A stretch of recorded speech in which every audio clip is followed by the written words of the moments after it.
মসজিদ কবজা করার জন্য মসজিদ আর ভাঙবে না, মসজিদটা নিয়ে নেবে, সেখানে গরুর গোয়াল ঘর করবে।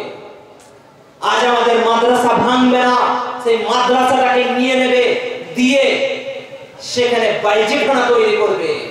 আজ আমাদের কবরস্থান দিয়াল ভাঙবে না, বুলডোজার চালাবে না, সেই কবরস্থানের মধ্যে বিল্ডিং তৈরি করবে। যে কবরস্থানে আপনি যাবেন, যাওয়ার পরে বলবে যাও সরকারি পারমিশন নিয়ে এসো, মসজিদে নামাজ পড়তে আসছে, মসজিদ থেকে যাও পারমিশন নিয়ে এসো, মসজিদের নোটিশ টাঙিয়ে দেওয়া হবে। আপনার এবং আমার বাপ দাদাদের দেওয়া সম্পত্তি, সেই সম্পত্তির দিকে আঙুল তোলা হচ্ছে, শুধু নয় সেই সম্পত্তিকে আত্মসাৎ করা হচ্ছে।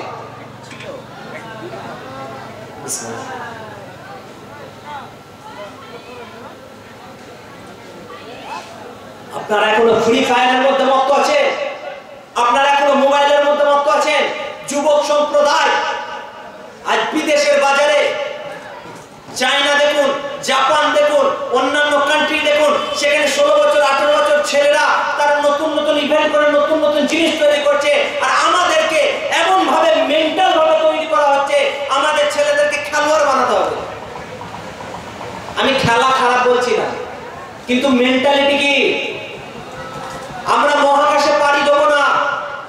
নাসা 490 কিলোমিটার উপরে পৃথিবীর মানব রচিত সবথেকে বড় বৈজ্ঞানিক জিনিস, যেটা ISS ইন্টারন্যাশনাল স্পেস স্টেশন, একটা ফুটবল গ্রাউন্ডের সমান পৃথিবীকে দিনে 16 বার প্রদক্ষিণ করছে 28,000 কিলোমিটার বেগে।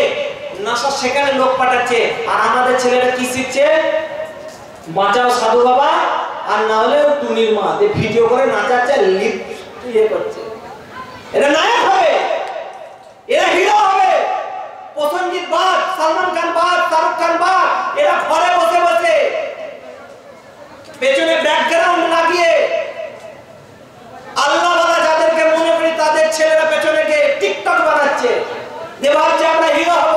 মা প্রমোট করছে, বাপের সাথে ঝগড়া করছে, বাপ পালন করলে ঘরে অশান্তি হচ্ছে, নাহলে মা পালন করলে মায়ের সাথে বাপ ঝগড়া করছে। আমার ছেলেকে স্বাধীনতা দাও। কিসের স্বাধীনতা?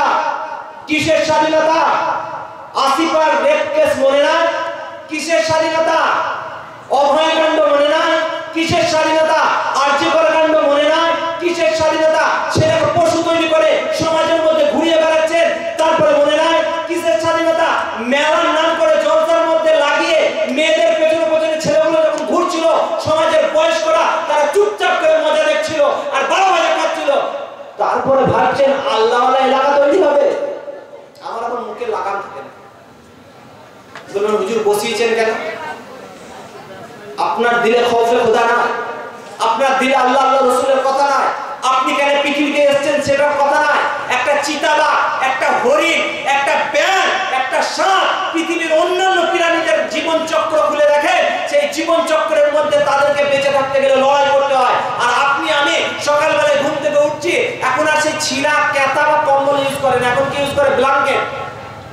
রাজার বেটা ঘুম থেকে উঠছে ব্ল্যাঙ্কেট দিয়ে, সকালবেলা উঠে বেশি সকালবেলা ওই 10টা, সকাল 10টা, সকাল 10টাতে মা চা দাও, মোবাইল কে মেসেজ করছে, এখন 1 ঘন্টা মেসেজ চেক হচ্ছে। 11টার সময় বাবু উঠে চা খাচ্ছেন, চা। তারপরে ভাবছেন বড় লোক হবো, আজ স্কুল যাবো না, শরীর ভালো না, ওই প্রচন্ড মাথায় ব্যথা, আজ স্কুল যাওয়া যাবে না। পেটে হাত দিয়ে জিজ্ঞেস করছে, বা প্রচন্ড মাথায় ব্যথা। আবার কিছু কিছু জায়গায় পেটে ব্যথা করছে, আর একদম টিকতে পারছি না, খুব পেটে লাগছে। আমার মাথা ছেলেদেরকে মাঝে মাঝে দেখি, বলছে হুজুর খুব পেটে লাগছে, এই মাথায় হাত দিয়ে ভুল হয়েছে, খুব পেটে লাগছে। এই বাহানা করছে। পৃথিবীর মধ্যে হাতির থেকে বেশি আপনি খান না, জঙ্গল উটের থেকে বেশি আপনি খান না, গাধার থেকে বেশি আপনি পরিশ্রম করতে পারেন না। আল্লাহ তাবারাক ওয়া তাআলা দুটো পা দিয়েছে, বুঝার জন্য ব্রেন দিয়েছে, দেখার জন্য চোখ দিয়েছে, সুগন্ধ শোনার জন্য নাক দিয়েছে, সাত চাকার জন্য জিহ্বা দিয়েছে, চিবানোর জন্য সুন্দর দাঁত দিয়েছে। প্রত্যেকটা জিনিসের খাদ্য গ্রহণ করার পরে আপনার পেটে হজম করার জন্য একটা পাকস্থলী দিয়েছে। একটা বাঘকে প্রত্যেকদিন ঘাস খাওয়ান, বাঘটা মারা যাবে। একটা ছাগলকে প্রত্যেকদিন গোশ খাওয়ান, ছাগলটা মারা যাবে। কিন্তু কি আল্লাহ তাবারাক ওয়া তাআলা আমাদের হজম শক্তি দিলেন, যে পেটের মধ্যে হাড় নিচ্ছেন সেটাও হজম, গোশ খাচ্ছেন সেটাও হজম, শাক খাচ্ছেন সেটাও হজম, ভাত খাচ্ছেন সেটাও হজম। হজম হচ্ছে কিছু একটা মাংসের পিণ্ড। পৃথিবীতে কখনো শুনেছেন যে লোহার পাত্রে লোহা গলানো হয়? হয় না, কারণ লোহার পাত্রে লোহা গলাতে গেলে লোহাটা আগে গলে যাবে, পাত্রটা আগে গলে যাবে। কিন্তু গোশের টুকরো এই আমাদের পাকস্থলী, এই পাকস্থলীর ভেতরে খুব সুন্দরভাবে আমরা যা খাচ্ছি হজম হচ্ছে। যে আল্লাহ তাবারক ওয়া তাআলা কোরআন শরীফের 27 নম্বর পারা সূরা রহমানের মধ্যে বলে দিলেন, ফাবিআইয়ি আলাই রাব্বিকুমা তুকাযযিবান, তুমি আমার কোন কোন নিয়ামতকে অস্বীকার করবে?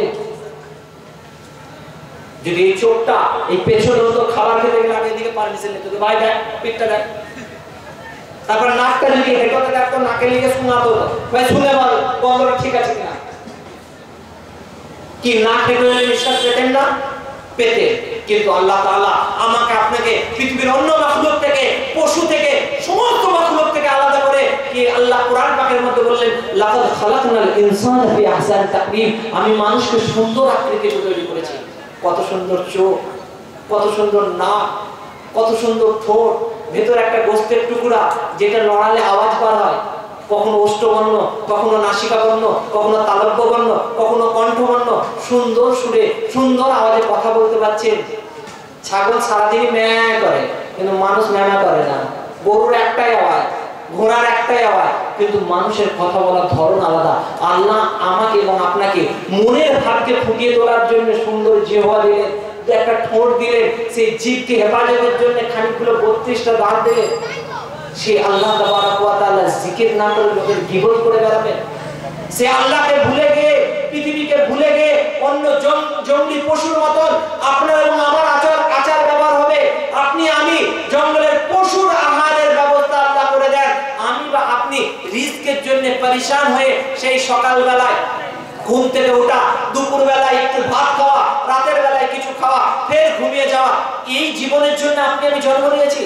যেখানে আমার এবং আপনার মসজিদকে ওয়াকফ বিলের নামে সরকার কবজা করতে চলেছে, যে মসজিদের মধ্যে তালা ঝুলিয়ে যাবে, আগামী প্রজন্মকে আপনি কি জবাব দেবেন? যে পৃথিবীর মধ্যে 2024 সালে যখন ওয়াকফ বিল ভারতের মধ্যে আসে, তখন আমরা হাতে চুরি করে বসেছিলাম, আমরা ফ্রি ফায়ার খেলছিলাম, আমরা আমাদের জাতিকে ভুলে গেছি, আমরা আল্লাহকে ভুলে গেছি, আমরা ইসলামকে ভুলে গেছি, আমরা দ্বীনকে ভুলে গেছি, আমরা মসজিদকে আবাদ করা ভুলে গেছি, আমরা মাদ্রাসাকে আবাদ করা ভুলে গেছি, আমরা কালমা জানি না, আমরা নামাজ জানি না, আমরা রোজা জানি না, আমরা হজ জানি না, আমরা ইবাদতের মজা জানি না, আমরা কবরে মাটি দেওয়ার দোয়া জানি না, আমরা জানাজার দোয়া জানি না, তবু আমরা মুসলমান। কেন আমরা গরুর গোশত খাই? আমার নাম আব্দুল সত্তার, আব্দুল জব্বার, আব্দুল করিম, এই জন্য আমি মুসলমান। দাঁড়িয়ে রাখা ফরজ, ওয়াজিব, সুন্নত আমি জানি না, উজু করার পদ্ধতি আমি জানি না, পাখি হাসিল করার পদ্ধতি জানি না, আমার নবীর কোন পদ্ধতি জানি না, নবীর বাপের নাম আমি জানি না, নবীর মায়ের নাম আমি জানি না, নবীর খানদান আমি জানি না, নবী কবে জন্মগ্রহণ করেছিলেন জানি না, কোরআন পড়তে আমি জানি না, হাদিসের লফজ আমি জানি না,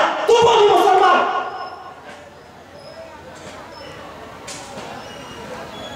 লজ্জা লাগে না? কিসের মুসলমান? কবে চাপবেন? এই রক্তটা শরীরের মধ্যে ঠান্ডাভাবেই প্রবাহিত হবে। ইসলাম লড়াই শিখায় না, কথা মনে রাখবেন, আমি লড়াইয়ের কথা বলছি না।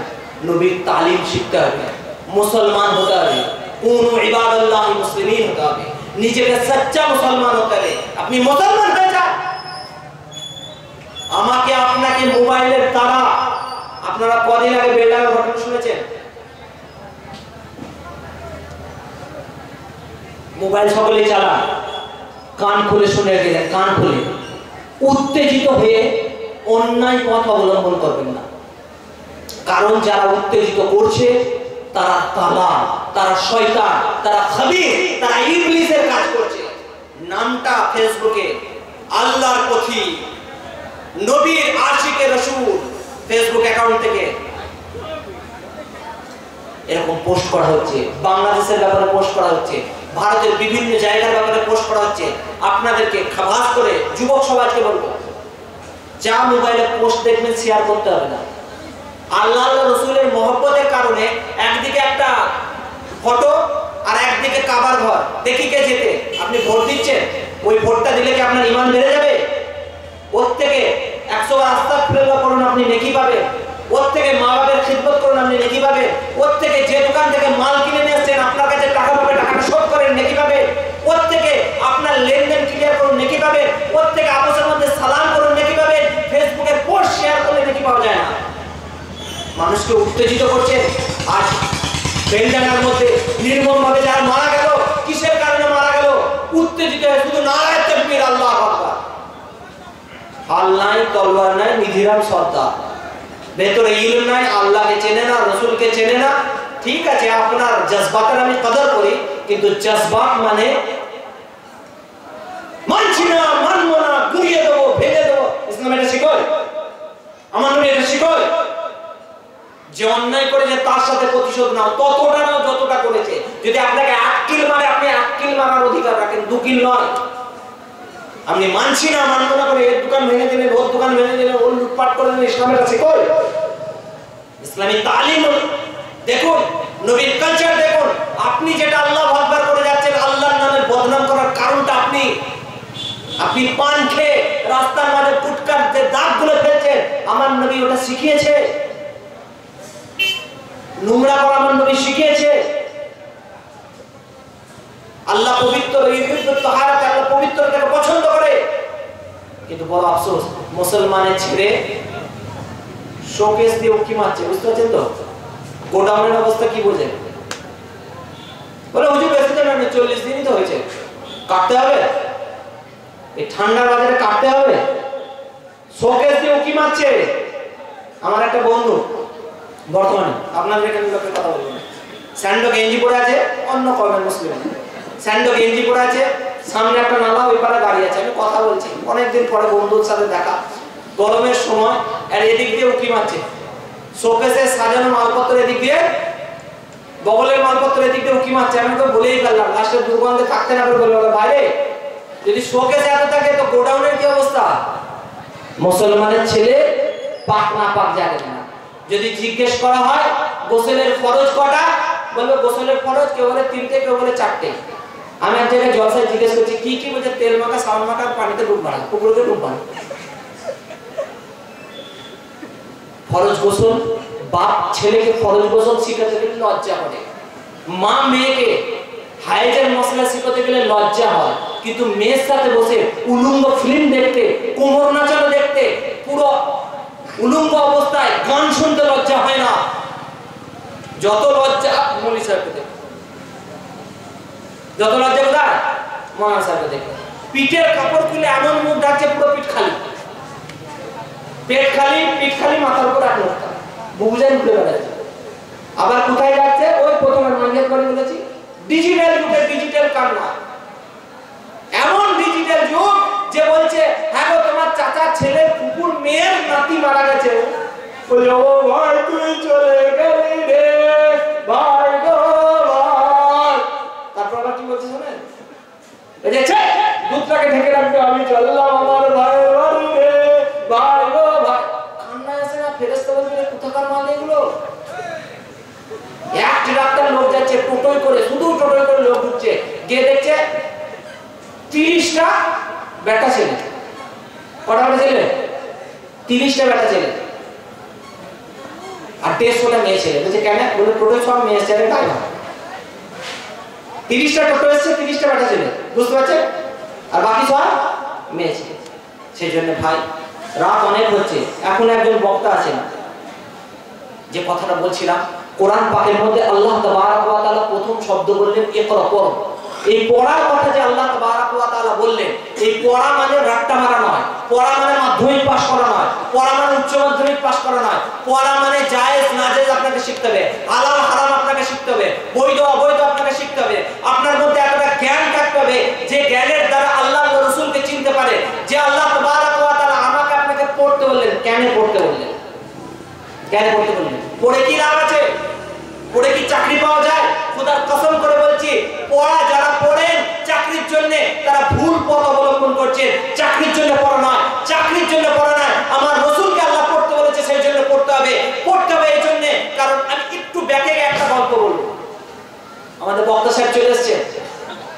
আল্লাহ তাবারক ওয়া তাআলা গোটা পৃথিবীর মধ্যে যা কিছু তৈরি করেছে দুভাগে বিভক্ত, একটা হচ্ছে জীব, একটা হচ্ছে জড়। কথা ঠিক কিনা? এই টেবিলটা, এর প্রাণ আছে, জড় বস্তু, আর একটা হচ্ছে জীব। এই জীবের আবার দুটো ভাগ, একটা হচ্ছে প্রাণী, একটা হচ্ছে উদ্ভিদ। জানেন তো আপনারা, যার প্রাণ আছে এক জায়গা থেকে অন্য জায়গায় চলাফেরা করতে পারে। এই প্রাণীর আবার দুটো ভাগ, একটা হচ্ছে পশু আর একটা হচ্ছে মানুষ।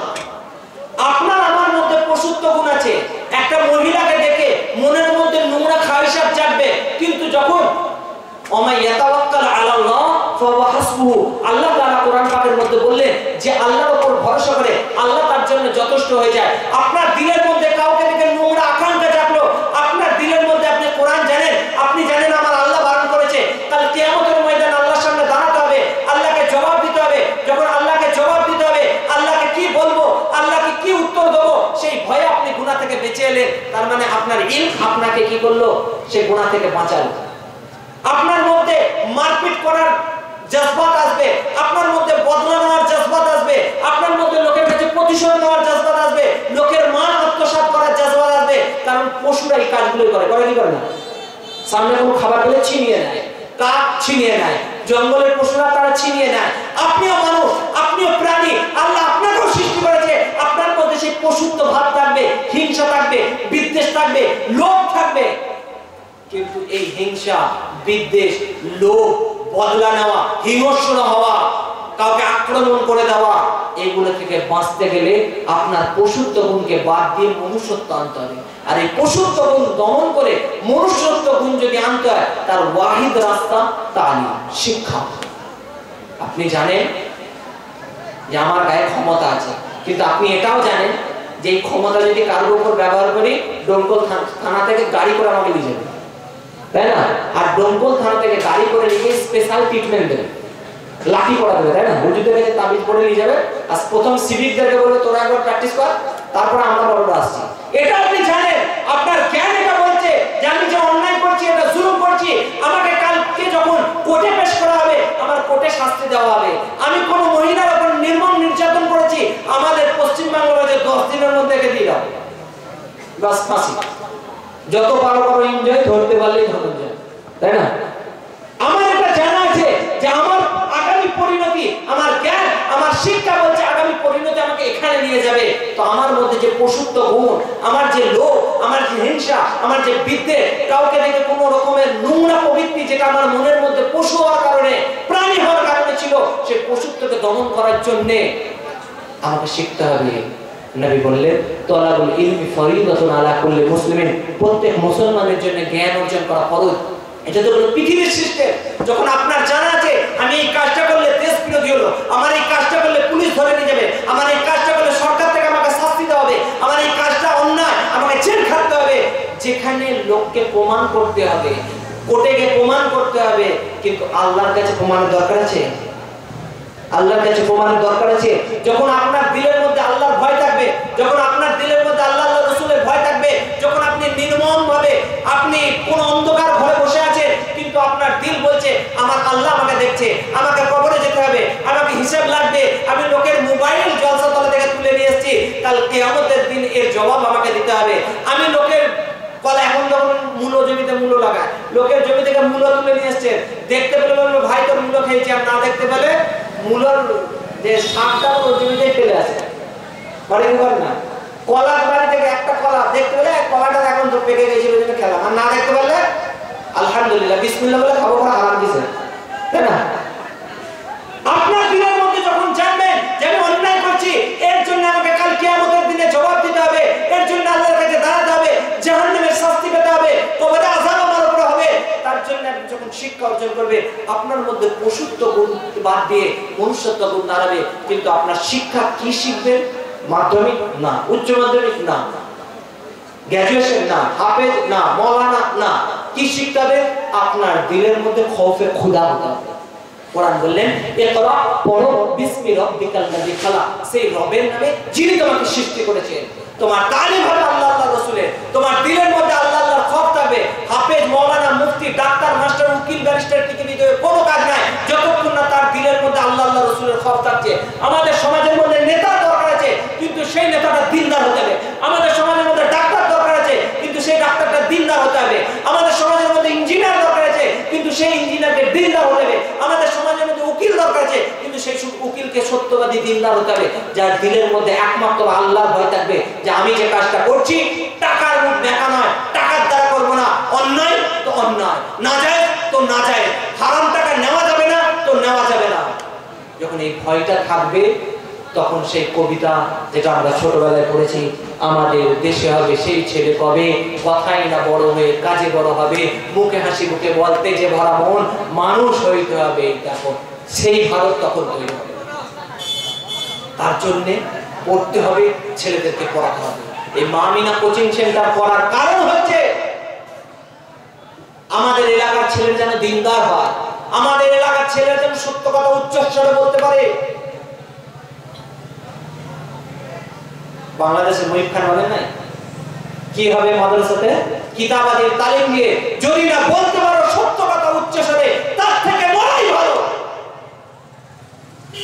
তো আমাদেরকে সেই সত্য কথা উচ্চস্বরে বলার জন্য, আল্লাহ আল্লাহ রাসূলের খৌফ আনার জন্য এরকম মা আমিনা কোচিং সেন্টার একটা নয়, এলাকায় আরো স্কুলের দরকার আছে। কারণ কান খুলে শুনে রেখে দেন, আমি নিসা 2024 সালের ডিসেম্বরে বলে যাচ্ছি, আমাদের ছেলেদেরকে মাধ্যমিক পাস করানো হবে, উচ্চ মাধ্যমিক পাস করানো হবে, হাতে ডিগ্রি দেওয়া হবে, কিন্তু শিক্ষিত বানান লিখতে পারবে না।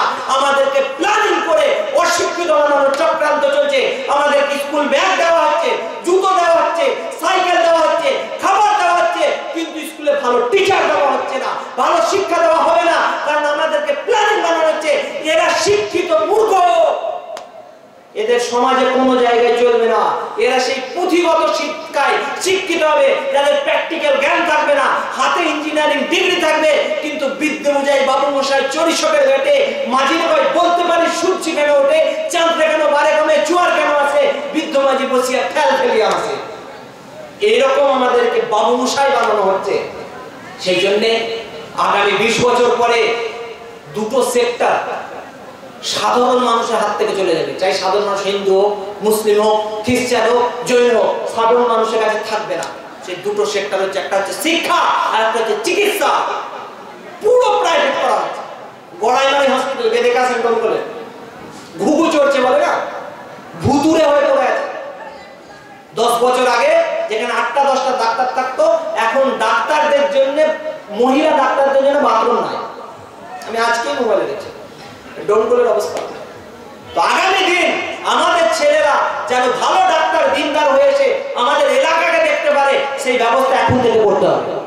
আমাদের ছেলেরা এই যে ওয়াকফ বিল নিয়ে আমরা চিৎকার করছি, এই যে এনআরসি নিয়ে চিৎকার করছি, এই চিৎকারের কোনো কাজ নাই যতক্ষণ না দিল্লির বুকেতে আমরা পার্লামেন্টের মধ্যে দিনদার এমপি পাঠাতে পারছি, বা আমরা সেই 10টা-20টা আইপিএস অফিসার দিনদার দিতে পারছি, যার কলমের চোরেতে ভারতে সুদিন ফিরে আসবে, দুর্দিন ঘুচবে, অন্যায় মিটবে।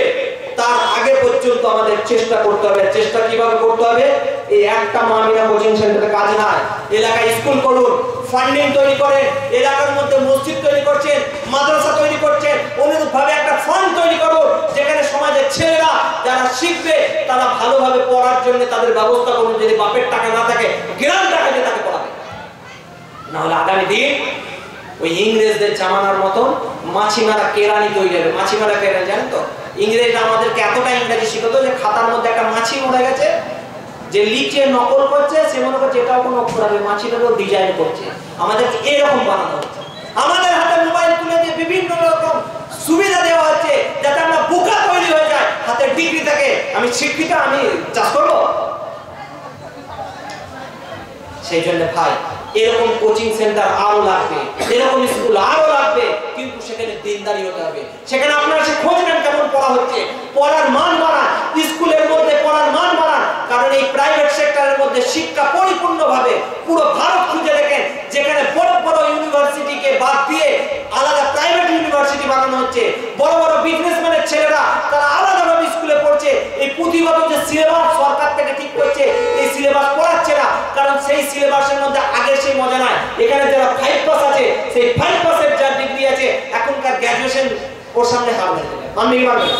কারণ এদের কেমন ভাবে কি শেখানো হচ্ছে, কিলিং সাইকেল বাজায়, মোবাইলে শেখানো হচ্ছে, ট্রেনিং দেওয়া হচ্ছে, শিক্ষার বেলায় নগদ একটা কিচ্ছু না। সেই জন্য ভাই পর্দার সাথে আমার মা বোনেরা পড়বে, বোরখার সাথে মা বোনেরা পড়বে। বোরখা কোনো খারাপ জিনিস নয়, মা বোনেদের স্বাধীনতা কারে না, কিন্তু এরকম স্কুল আরো হতে হবে, তার সাপোর্ট আরো করতে হবে। এবং এর জন্য কয়েকটা জিনিস আপনাদেরকে বলে রাখি। আমাকে বেশ কিছুজন সুপারিশ করেছে, স্কুলের কোটা যেটা ছিল সে কোটা পূরণ হয়ে গেছে, ভর্তি হয়ে গেছে। কারণ আমরা প্রতি বছর 110 এরকম রাখি, তার বেশি ছেলেরা কিনা ভর্তি একদম ফুল হয়ে গেছে।